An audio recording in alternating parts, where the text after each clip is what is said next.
in discussing the demands for grants of the Finance Ministry, we have got to see to what extent the administration of this particular ministry has led to the development of our national wealth and the securing of the welfare which our state claims to have in view.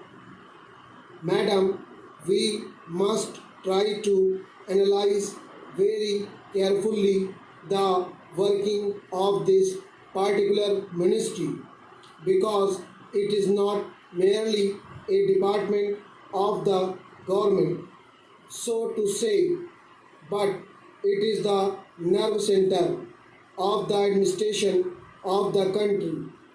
I would like first to refer to the role of foreign capital because in determining the manner in which the permission of capital issues has been granted by the particular administration, we should keep in our mind to what extent the interests of our nation have been served. I fully endorse the statement which the previous speaker has made so far as repatriation of the investments made by foreigners and of profits are concerned.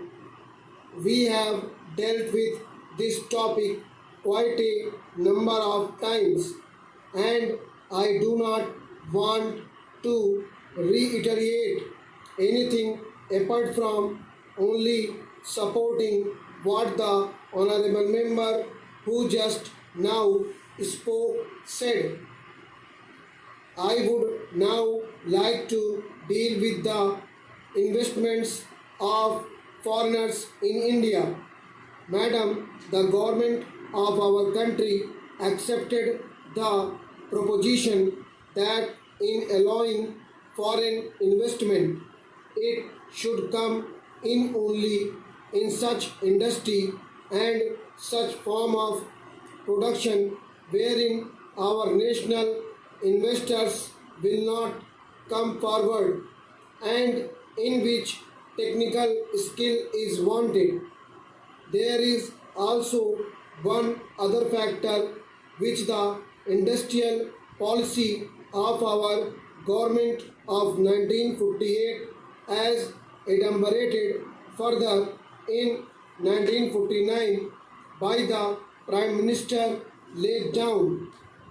It specifically said that the control and ownership of such concerns should, as far as possible, be in the hands of Indian nationals and the technical know-how of our country should be developed. I would like to emphasize the figures that have been put forward for the last few years from 1947 till the end of 1952 or the early part of 1952. It has been reported that rupees 19 crores of foreign capital have been allowed to be invested in our country.